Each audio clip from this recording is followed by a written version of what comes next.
Kaya sa video na to, samahan nyo ako sa sikat na water park, or hindi naman tayo sa water park, sikat na hotel dito sa Palawan, o resort, sikat na resort dito sa Palawan. In 3, 2, 1, na tayo magkita-kita.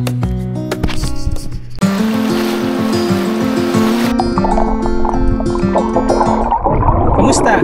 Ako nga pala si Juno, tubong Palawan, isang simpleng tao na nangangarap tulad ninyo. Tara't samahan niyo ako sa aking biyahe na punong-puno ng tawanan, kwentuhan, kabaliwan, at syempre, kapupulutan ng aral. Bawat biyahe natin, makikita nyo kung gaano kaganda ang Palawan na tinaguriang The Last Frontier. Count to 10, then open up my eyes.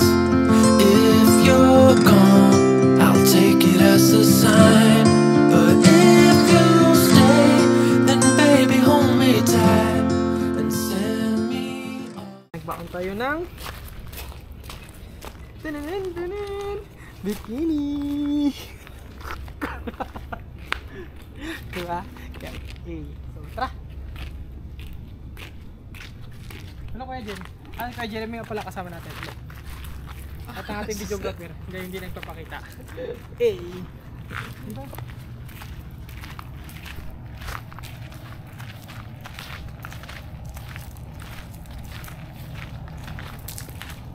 A few moments later.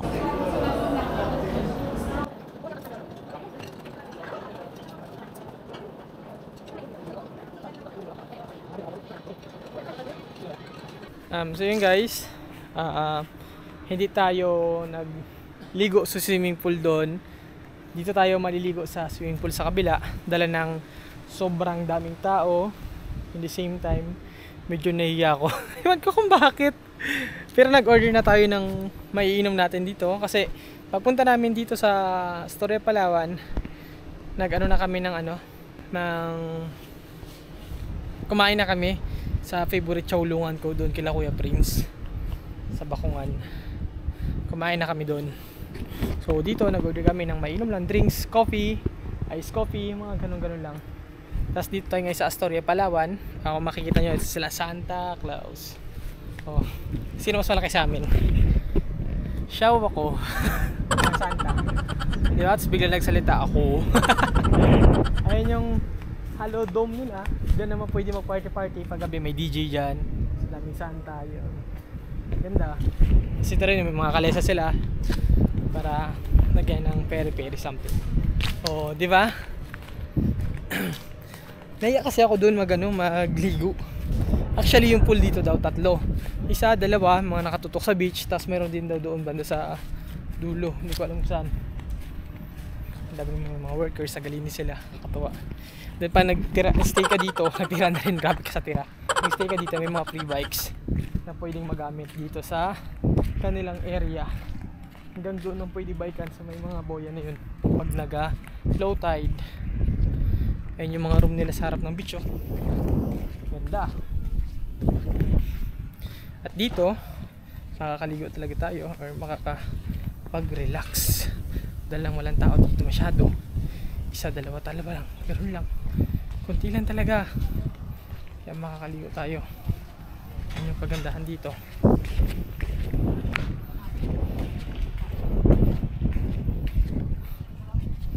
Ito yung pool nila dito.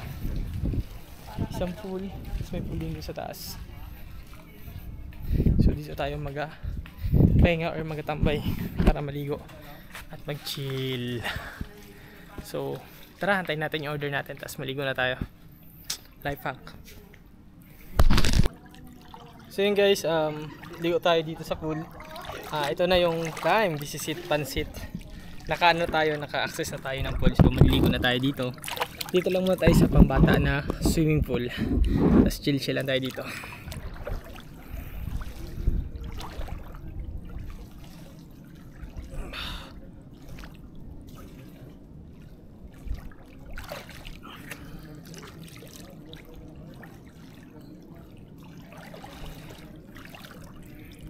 O diba? Tinuluyan natin yung paano natin maligo dito. Hindi siya naging drawing, kundi totoo. Totoong totoo na siya.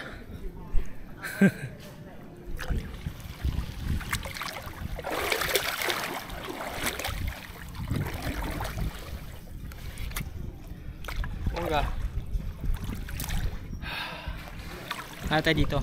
Mamayang gabi maliligo pa rin tayo sa pool. Hindi lang isa, hindi lang dalawa. Kaya yung bikini nating dala is 3. Marami tayong bikini, so meaning to say marami beses tayong maliligo, hindi lang isa. Diba? Kagandahan lang dito, napaka-relax lang. Wala ganong tao. Kasi nga, private siya. Resort siya. Hindi sobrang dami. Tapos ngayon, ilan lang. Kagaya sa pool doon sa taas, ang naliligo parang ilang piraso lang. Kaya napaka-relaxing. Panalo. All goods! Tara, swimming tayo.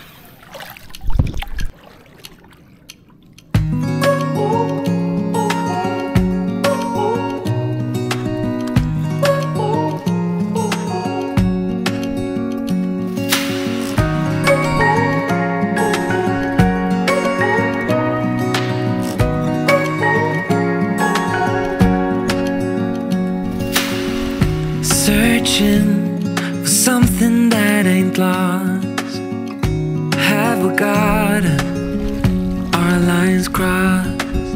We're wasting time on stuff that doesn't really matter, while wishing for something better. I try to fix things that weren't broken, misunderstandings and words unspoken. We fall apart, and I won't dare to say, do you feel the same way? Maybe you don't wanna know, but you don't see what you have in front of you. Or maybe I'm not enough for you, so maybe I should go.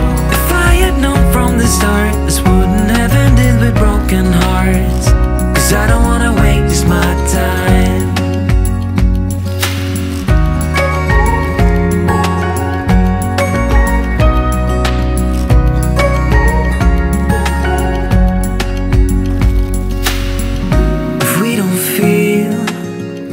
Same way, then don't pretend that everything's okay. Don't string me along the way you do. Just let me get over you.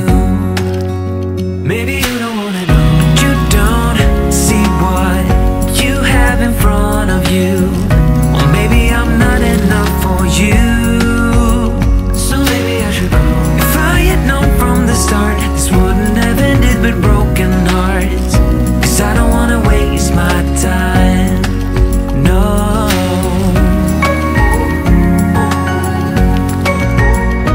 I don't wanna waste my time, no.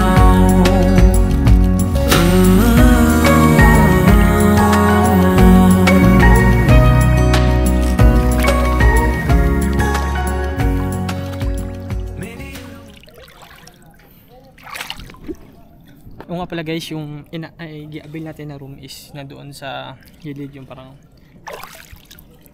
basta maganda yun. Nakita nyo naman sa video kanina, napakaganda ng room. Yung room natin is ang mga previous niya. Pwede tayo mag water park, good for 2 person. Tapos pwede tayo mag karaoke, sing along, good for 1 hour. Tapos pwede tayong mag bike, good for 1 hour. Tapos kayak, good for 1 hour. So napaka ganda lang ng previous ng accommodation dito or ng resort nito ngayon kasi promo. Tapos may gabi may palabunutan pa ata. Tapos binigay ko yung number ko doon, sana mabunot tayo. Malay mo may extend pa, o di mo panalo pag may extend. So yun, kaya napaka solid ng punta natin dito or ng dating natin ngayong araw na to.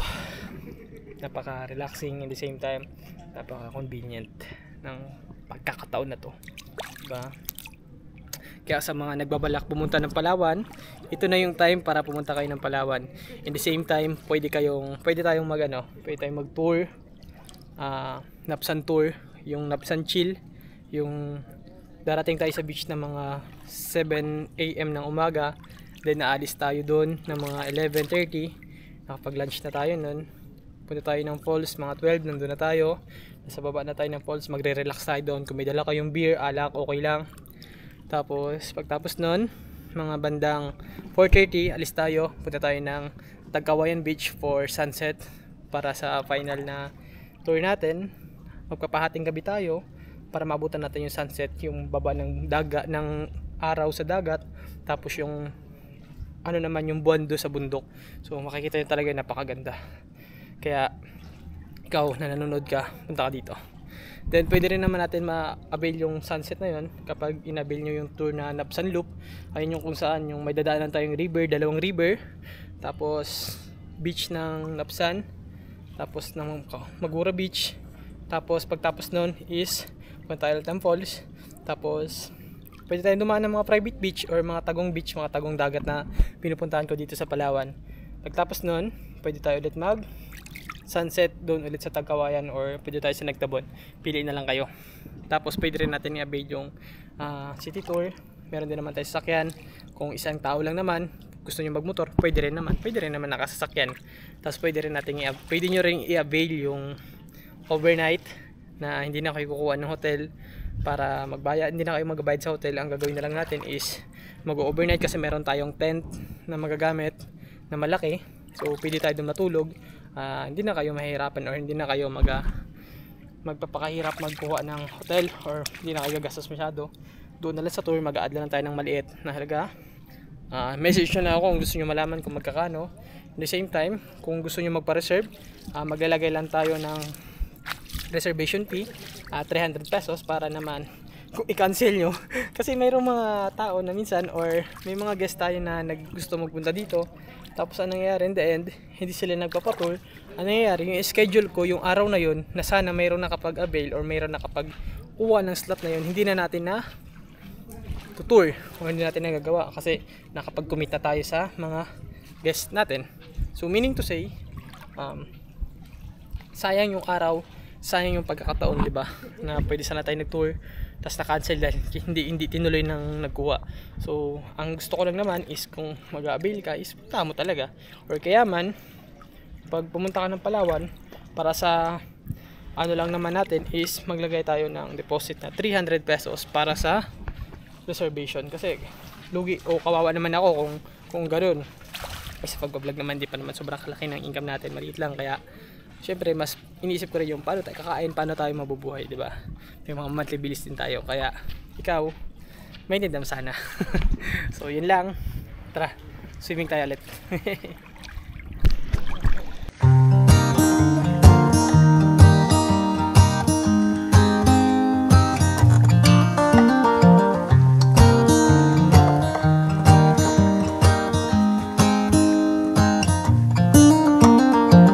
They were in high school when they met, and things got kinda awkward. With sparks in the air, he would stare at her in class, and she would try to act cool. But it was obvious, like, ooh,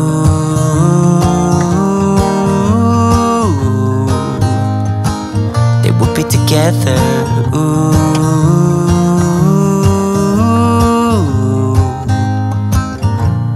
One day she said, write me a love song, 'cause I know you'll make it beautiful. And maybe I'll call you my sweetheart, and promise nobody can steal me away. Then I am yours, 'cause I want you and I wanted you to know. He looked at her and then he smiled, picked up a pen and paper, started writing. Probably something about her eyes and how they're always shining, or something cliche like ooh.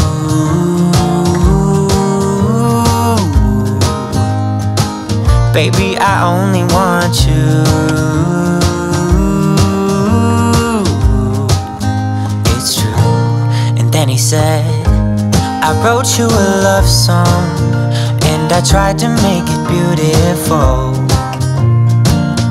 It's a song about your sweet, sweetheart, and how nobody can steal me away. Yeah, I am yours, 'cause I want you and I wanted you to know.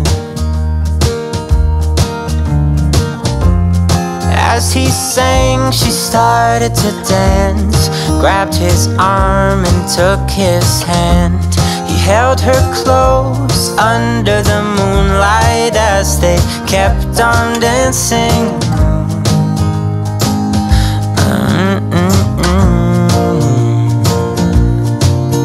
And now they're singing their love song, and they sing it kind of beautiful,